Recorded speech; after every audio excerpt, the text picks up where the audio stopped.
Abra sua Bíblia no Salmo de número 42, no versículo de número 11. Enquanto você abre, deixa eu dar um reforço aqui sobre a formação do coral que está sendo feita aqui na igreja. Você que quer participar do coral, da grande festa que vamos fazer aqui na passagem de ano, você procure o André ou pode procurar o pastor Rockley e se inscreva aí para você ficar por dentro dos dias de ensaio, dos horários de ensaio, para nós termos aquele lindo coral que de vez em quando tem aqui na igreja. Salmo 42, 11, por favor, meus irmãos, acompanhem comigo, para podermos falar sobre esse tema, o poder da tristeza. A Bíblia diz assim: por que está assim tão triste, ó minha alma? Por que está assim tão perturbada dentro de mim? Põe a sua esperança em Deus, pois ainda o louvarei. Ele é o meu Salvador, Ele é o meu Deus. Amém, igreja? Quem crê que Deus é exatamente isso que o salmista diz, diga glória a Deus. Aplauda ao Senhor por isso então.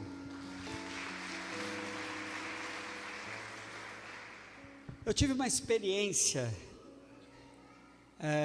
por volta dos meus 19 anos, isso já tem um tempinho, que foi uma ligada ao futebol. Na Copa de 82, quando o Brasil foi desclassificado, eu sentei na calçada da casa, naquela época, aos 19 anos, da minha namorada Sandra, que hoje é minha esposa. Ore por ela, ela vai estar viajando nessa próxima terça-feira, passar uns dias lá com seus familiares e trazer a sua mãe para a formatura da Maressa. A Maressa está se formando, glória a Deus por isso. Ao sentar ali naquela calçada, irmãos, eu comecei a chorar porque o Brasil havia sido desclassificado. E ali mesmo eu tive um rompante assim e disse: espera aí, eu estou chorando por causa do futebol, por causa da seleção que foi, eu estou sofrendo por isso. Mas eu já tinha concepção da palavra, já era convertido. Eu levantei e decidi não gastar minhas emoções com aquilo que não valia a pena gastar. Eu estava gastando as minhas emoções. Passou-se 40 anos, né? 1982, tem uma maioria, um bom número de vocês aqui nem nascido era. Mas agora no dia 2 de outubro, irmãos, eu tive de novo a mesma experiência, por conta dos resultados das eleições. Dia 2 de outubro, eu fiquei muito, mas era a minha tristeza, estava somada a um outro sentimento, que era uma vergonha. Eu senti uma vergonha muito grande, no dia 2 de outubro, agora ao final, ao saber o resultado das eleições. E eu fui vencido assim por aquela tristeza na segunda-feira, e depois eu me lembrei dessa experiência, mas junto com essa experiência, eu também raciocinei assim: há 40 anos atrás eu não podia fazer nada pelo resultado da desclassificação do Brasil, a não ser chorar, a não ser depois não querer chorar mais e perder um pouco de interesse pelo futebol, assistir de vez em quando, mas aquele dia foi um dia de uma libertação, de uma postura, de uma resiliência minha. Mas dessa vez não. A minha tristeza e a minha vergonha e a minha grande decepção pelo resultado das eleições é que, diferente, agora eu posso fazer alguma coisa, porque ainda há esperança. Amém? E se você é uma dessas pessoas, acompanhe comigo este salmo, o salmo de número 42. Eu me identifiquei que é um salmo conhecidíssimo, mas eu me identifiquei com o salmista, quando eu fico olhando assim, puxa vida, há 4 anos atrás, a nossa experiência era a mesma experiência do salmista. Olha no versículo 4, quando me lembro dessas coisas, chora angustiado, pois eu costumava ir com a multidão, conduzindo a procissão à casa de Deus, com cantos de alegria, de ação de graça, entre a multidão que festejava. Porque houve uma alegria muito grande no meu coração, por conta de entendermos o que estava acontecendo na nossa pátria, no nosso país, há 4 anos atrás. Mas só que o resultado que aconteceu dia 2 de outubro, também, meditando e pensando nisso, me fez fazer a mesma pergunta do salmista que, olhe, ela é repetida 2 vezes nesse salmo. Eu li o versículo 11, porque ele é completo o raciocínio que eu queria passar para os irmãos. Mas no versículo 5, o salmista diz: por que você está assim tão triste, ó minha alma? Na NVI é assim que está escrito, conforme está aí. Por que está assim tão perturbada dentro de mim? Põe a sua esperança em Deus. A minha tristeza me fez fazer essa pergunta. E aí, irmãos, a pergunta continuou. Esta é uma pergunta que tem que calar no nosso coração. Onde está a minha esperança? Por 2 vezes é feita essa pergunta, e por 2 vezes o próprio salmista diz que a esperança dele está em Deus. Me fez pensar no Salmo 20, versículo 7, que diz assim, ó: alguns confiam em carros, outros em cavalos, mas nós confiamos no nome do Senhor, o nosso Deus. O que fez me consolar? Eu estou confiando em quem? Eu estou esperando em quem? O que Deus revelou para mim é que preste bem atenção nisso, que eu estou correndo o risco de sentir errado, como eu sentia há 40 anos atrás, mas só que agora, porque é uma realidade totalmente diferente, eu agir errado. Olhe comigo para o versículo de número 9 deste salmo. Direi ao meu Deus, olha o perigo que a gente corre, irmãos, de começar a sentir errado. O salmista estava assim: direi ao meu Deus, a minha rocha, por que te esqueceste de mim? Irmão, já pensou? Com a compreensão que eu tenho hoje, com a compreensão que você tem hoje, dos atributos intransferíveis de Deus, chamados atributos naturais, que Deus é onisciente, que Deus sabe todas as coisas. Quando eu canto a canção do Salmo 139, que antes que haja em mim palavra, o Senhor a conhece muito bem, eu sentir essa coisa de que Deus esqueceu de mim, não ouviu as minhas orações, o Senhor esqueceu de nós, o Senhor esqueceu da sua igreja, o Senhor não levou em conta. E o salmista continua dizendo: por que devo sair vagueando e pranteando, oprimido pelo inimigo? A gente sente errado, irmãos. A gente vive um tempo agora de ter esses questionamentos. Se por acaso você é como eu, que teve a mesma reação nesse último dia 2 de outubro, eu quero que você, diante da palavra de Deus, e desse recurso maravilhoso que você tem, você soubesse que o Senhor quer falar muito conosco nesse tempo. É por isso que seria muito bom nós considerarmos uma das coisas que Deus avisou para nós, para esse nosso tempo.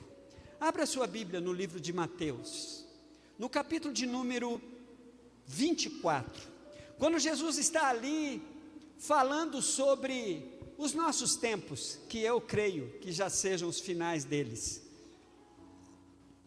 Mateus 24, versículo 9, vai dizer assim, olha: naquele tempo, Mateus 24, 10, naquele tempo, muitos ficarão escandalizados, trairão e odiarão uns aos outros. Olha o perigo que nós corremos quando tiramos a nossa esperança em Deus, e esse tempo desafiador, de uma tristeza e de uma vergonha, pelo menos essa é a minha experiência, eu começar a ser invadido por outros sinais, por outros sentimentos. Ficarão escandalizados, trairão e odiarão uns aos outros. Versículo 11: e surgirão numerosos falsos profetas, e enganarão a muitos. Aí vem o perigo de todos os perigos, irmãos. Devido ao aumento da maldade, o amor de muitos esfriará, mas aquele que perseverar até o fim será salvo. Então, queridos, nós corremos o risco de, como o salmista, ter essa compreensão de Deus: Senhor, por que o Senhor esqueceu de mim? Ou então, e essa compreensão de Deus, essa mudança de confiança no Senhor, nos coloca à mercê de um coração enganoso e perverso, que a Bíblia afirma sobre ele em Jeremias 17:9, um coração enganoso e perverso, que me faz então ser receptáculos de sentimentos como este: ódio, escândalo, raiva, chamar a atenção para aquilo que é falso, para aquilo que não é verdadeiro, que nem numerosos falsos profetas surgirão e enganarão a muitos. Deixa eu lhe fazer uma pergunta constrangedora: quanto tempo você tem perdido assistindo cortes, TikToks, pequenas notícias, tanto no Facebook como no Instagram, daquilo que você gosta de ver, daquilo que você gosta de ouvir, daquilo que enche o seu coração de esperança? Pare com isso, porque o mundo da internet é um mundo de muitos falsos profetas, de muitas falsas informações, das chamadas fake news. Quanto tempo você tem gastado olhando para a palavra de Deus, prescrutando este livro, sobre os tempos que estamos vivendo? É impressionante. Por isso vem um alerta e a necessidade, irmãos, de tomarmos decisões, atitudes, e não ficarmos essa onda em que parece que o que nos move é o ódio, é a incompreensão, é a disposição de querer ouvir o que eu quero ouvir, não o que eu preciso ouvir. Olhe para o Salmo de novo, porque o alerta continua. Olha o versículo 7: um abismo chama outro abismo, e ao rugir das cachoeiras, todas as tuas ondas e vagalhões se abaterão sobre mim. Irmãos, a gente vai cada vez mais se afundando, a gente vai cada vez mais se afastando da nossa fé, da nossa compreensão, da nossa firmeza em Deus. Qual que é a decisão prática? Ainda no campo espiritual, olhe para o versículo de número 8, voltarmos para Deus, quando ele diz assim, conceda-me, Senhor, o seu fiel amor, de dia e de noite, esteja comigo a sua canção e a minha oração ao Deus que me dá vida. Irmãos, esse alerta é por conta de um risco que nós corremos, de sermos tão engodados por esse tempo, em que a maioria de nós, quase que absoluta, entramos em uma tristeza muito grande por não termos sido atendidos nas nossas expectativas, e nós vivemos em um estado bastante privilegiado,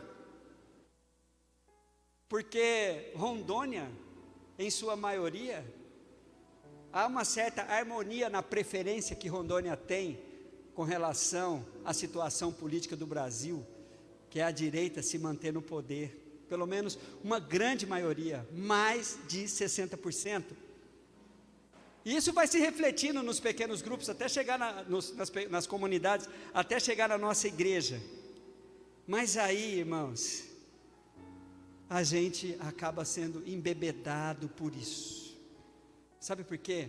Nós temos que lutar esta luta, mas lutar da maneira certa. E como é que é a luta certa que a gente vai lembrar? Efésios 6,12. Abra a tua Bíblia em Efésios 6,12. Olhe para esse texto e veja assim, ó. Diz a palavra de Deus: pois a nossa luta não é contra as pessoas. Gente, se você confia na palavra de Deus, é aqui, ó, que está o segredo. A gente precisa lutar a luta certa. Vou te contar a experiência que eu tive e que eu estou tendo agora.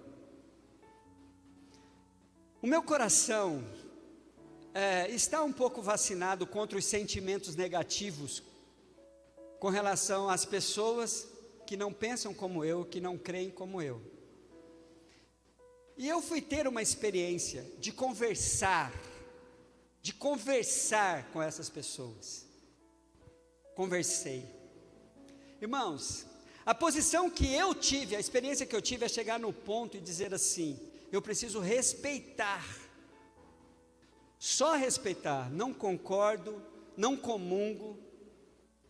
Inclusive eu sempre digo isso, compartilhei os meus medos, fiz as minhas perguntas, compartilhei os meus medos, me posicionei, e sempre fico assim: como é possível? As mesmas perguntas que a gente ouve: como é possível um cristão que se diz evangélico? Pois é possível, irmãos, é possível. Quando você vai conversar, não ouvir essas acusações da internet, não esses escrachos da internet. Quando você senta com alguém, ao final da conversa, não muda nada. Mas aquela pessoa não é o seu inimigo, aquela pessoa não é o seu adversário, aquela pessoa, ela é ou um seu semelhante, irmão de nação, ou ele é o seu irmão de fé. Os que eu conversei são todos meus irmãos de fé, pessoas que comungam comigo a mesma fé em Cristo Jesus. Então a minha luta não é contra essas pessoas. A nossa luta é contra os poderes e autoridades, contra os dominadores deste mundo de trevas, contra as forças espirituais do mal, conforme diz Efésios 6,12. E sabe o risco que corremos, irmãos? De criarmos um ídolo no nosso coração, e a nossa esperança e a nossa fé ser totalmente direcionada, como se Deus fosse o resultado das eleições. Por isso é que parece que Deus não está conosco então. Deus não estava conosco no primeiro turno.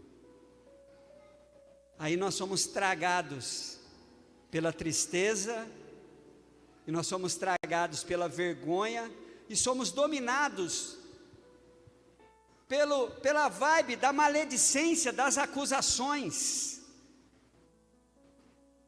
E quais foram as atitudes que eu tomei para lutar contra a tristeza e a vergonha? Eu fui para os números. Mas antes de chegar lá, eu quero compartilhar exatamente a minha prática. A minha prática está em 1 Pedro capítulo 5, versículos de 6 a 9, e hoje, de propósito, eu fiz isso enquanto caminhava. Irmãos, eu não uso as palavras, eu não troco as minhas palavras quando vou orar e tentando impressionar Deus. A Bíblia diz assim, ó, 1 Pedro capítulo 5, versículo 6, portanto humilhe-se debaixo da poderosa mão de Deus, para que Ele os exalte no tempo devido.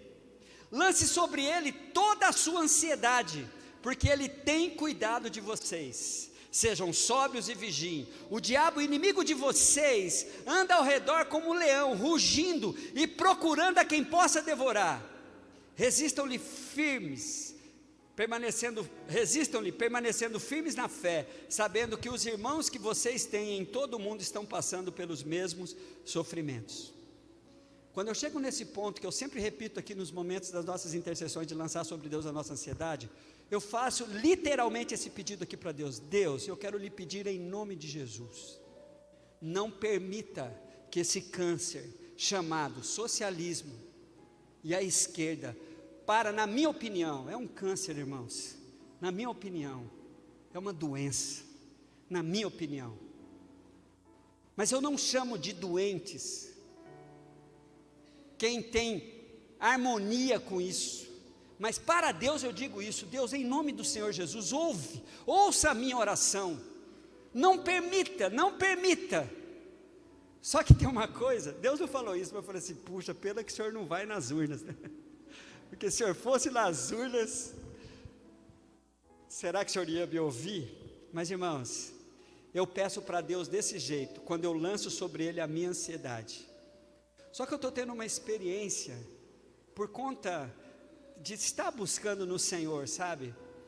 Eu não consigo odiar, eu não consigo me afastar, eu não consigo condenar, eu não consigo endemonizar os queridos que eu conheço e com quem eu converso, e que não comunga da minha vergonha, da minha tristeza, e que não acredita, como eu creio, que o socialismo e que a proposta, que as ideologias da esquerda para o nosso país é uma desgraça, na minha opinião.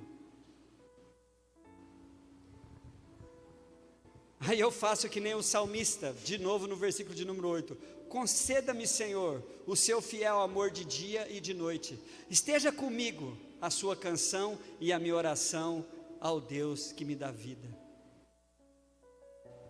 Irmãos, faça o que eu estou fazendo, peça para Deus o seu maior anseio. Agora vem as atitudes práticas. Você sabia, e isso eu estou fazendo também, você sabia que 23% dos eleitores do Brasil não foram às urnas? Você sabia que esse número dá próximo a 31 milhões de eleitores não foram para as urnas? Essa semana me sentei com 2. Usei todos os meus grupos de fora, porque Rondônia é chovendo molhado, mas eu participo de grupo de ex-seminarista do seminário do norte do Brasil, e não sei o que, família, jovens dos anos 80, tal. Eu comecei a falar para ele, falei: gente, ainda dá tempo de virarmos o jogo. Você que não foi às urnas, porque, gente, deixa eu dizer uma coisa para vocês: não adianta ficar trocando farpas, acusações, o seu ódio, a sua acusação de que o indivíduo nem é crente.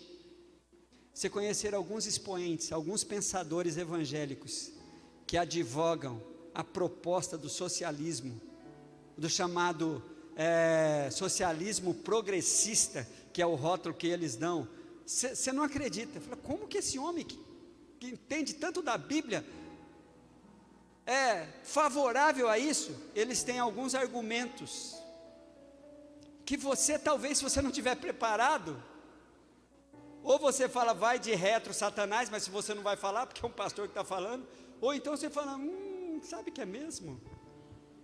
Gente, é impressionante. Então, que atitude prática você vai tomar? Pare de ficar gastando as suas emoções com essas acusações. Pare de acreditar nas profecias, como se Deus fosse determinar a realidade aqui. Como nós não sabemos a opinião de Deus, mas eu lanço sobre Ele a minha ansiedade. E a minha ansiedade é: Senhor, em nome de Jesus, não permita que eu seja envergonhado dia 30 de outubro. Eu quero festejar a nossa vitória, não porque eu acho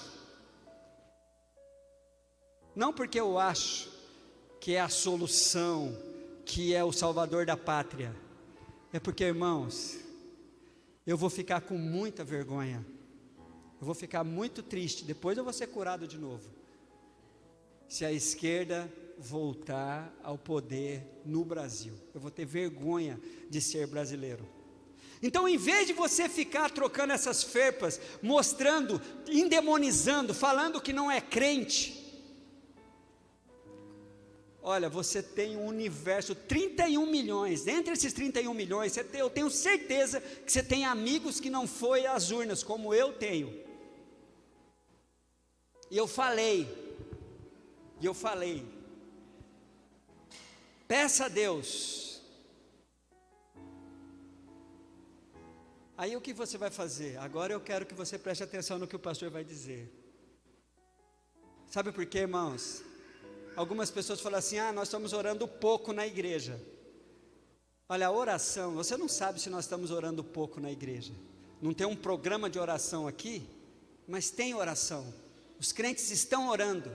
Os crentes estão fazendo parte de um ciclo de oração enorme pelo Brasil. Mas dentro da palavra oração, tem a expressão ação, oração, haja, peça a Deus, ore, jejue, mas converse com pessoas que ainda não se decidiram, que não votaram. Converse com pessoas, coloque a sua angústia. Para as pessoas com quem eu conversei, eu falei assim, olha, eu tenho uma grande insegurança, eu vou ter vergonha por alguns dias, se por acaso isso acontecer. E eu quero que você olhe para dentro de si e veja, lute contra esses sentimentos ruins, de se afastar do seu irmão, de rotular o seu irmão, de dizer que ele não é crente, de usar essas palavras chulas e de baixo calão muitas vezes. Agora, irmãos, só dá para respeitar, na minha avaliação, ou na minha experiência, só dá para respeitar, não dá para concordar. Eu respeito, eu ouço e eu digo, só respeito e ouço. Esses sentimentos ruins, eles precisam ser tirados do nosso coração. Não pare de amar ninguém porque não vota como você vota. Não condene ninguém porque não vota como você vota. Porque Jesus já mandou, a ninguém julgueis, a ninguém condene. O julgamento que Jesus fala em Mateus 7, versículo 1, é o julgamento que faz com que nós condenemos. Se você não se preocupar com isso que o pastor está dizendo, não importa qual vai ser o resultado das eleições, a igreja de Cristo já perdeu. Porque ela fechou a Bíblia, fechou a palavra de Deus, que é a nossa fonte, a nossa regra de prática e de fé, e fomos para o ódio, para a raiva, para a rotulação. Tanto faz, se a igreja de Cristo não se posicionar como Cristo manda que nós nos posicionemos, por exemplo, nós aqui mesmo, é um massacre em Rondônia, porque a maioria, e essas minorias, Jesus foi atrás da onde? Atrás da 100ª ovelha. Por que aquela ovelha se perdeu? Com certeza ela era de esquerda. Uai! Foi assim, ó. Que nem o Michael Jackson no Thriller. Gente, o que eu quero dizer para vocês é o seguinte: quando é que a Bíblia vai fazer sentido para mim? Quando eu sou desafiado a suportar um ao outro em amor. Suportar o rock é fácil. Suportar o Gustavo, não sei, mas deve ser fácil. Brincadeira. Que legal, né? Vamos aplaudir o Senhor pela volta do Gustavo aqui no teclado, mas olha só que lindo.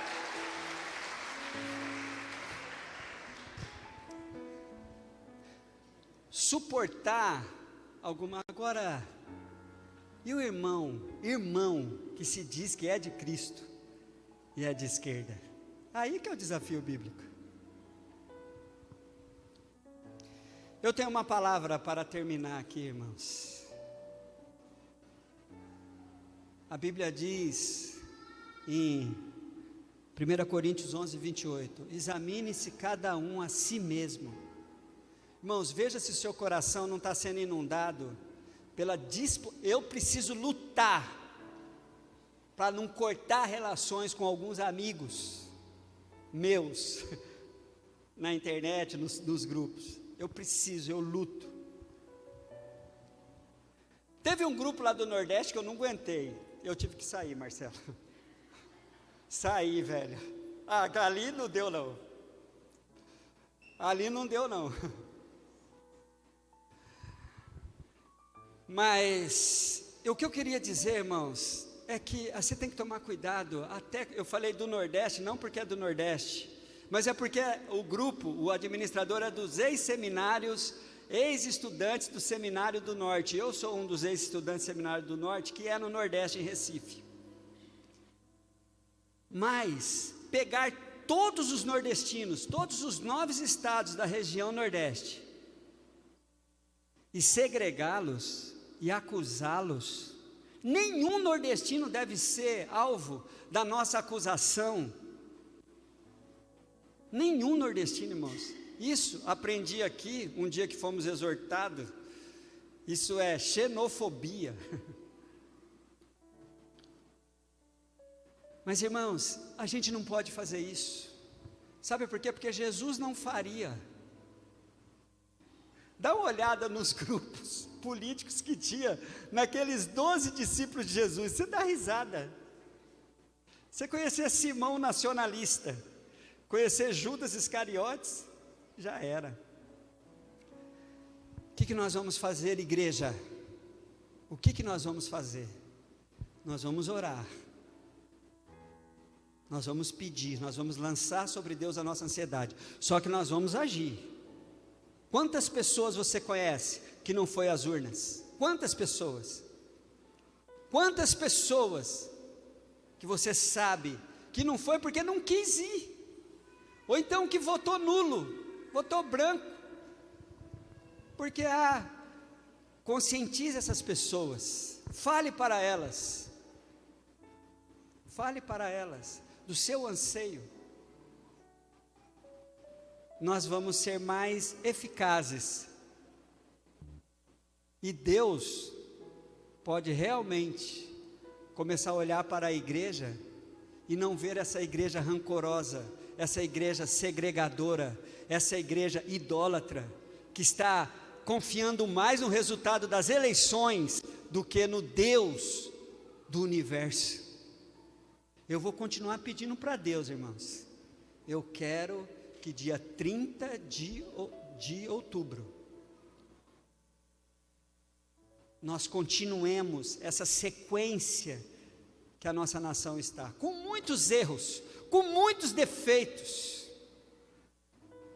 mas eu confesso aos irmãos, que eu vou ficar muito chateado, muito triste, muito envergonhado de ser brasileiro, se a esquerda voltar para o poder no Brasil.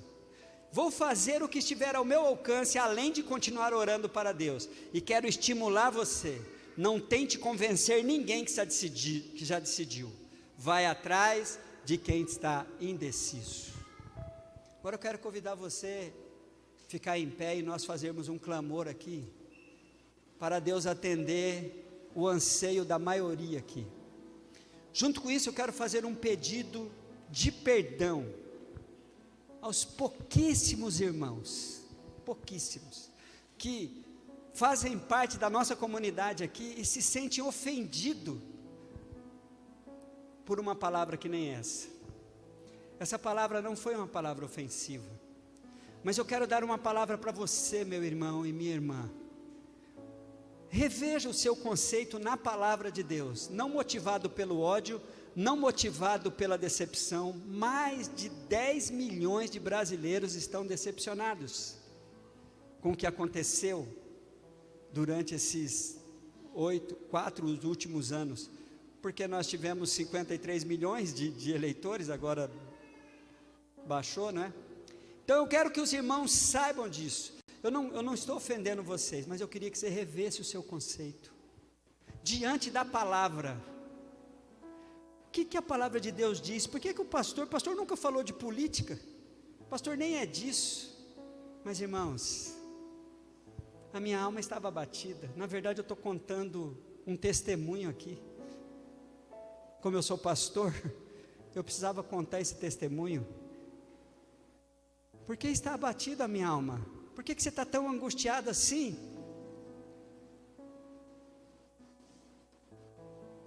Por que você está tão perturbada dentro de mim? A palavra de Deus diz: põe a sua esperança em Deus, pois ainda o louvarei.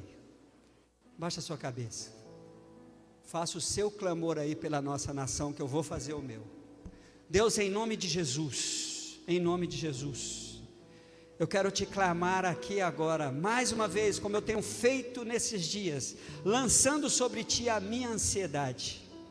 Senhor, que o resultado dessas eleições venha se harmonizar com a sua vontade para a nossa pátria.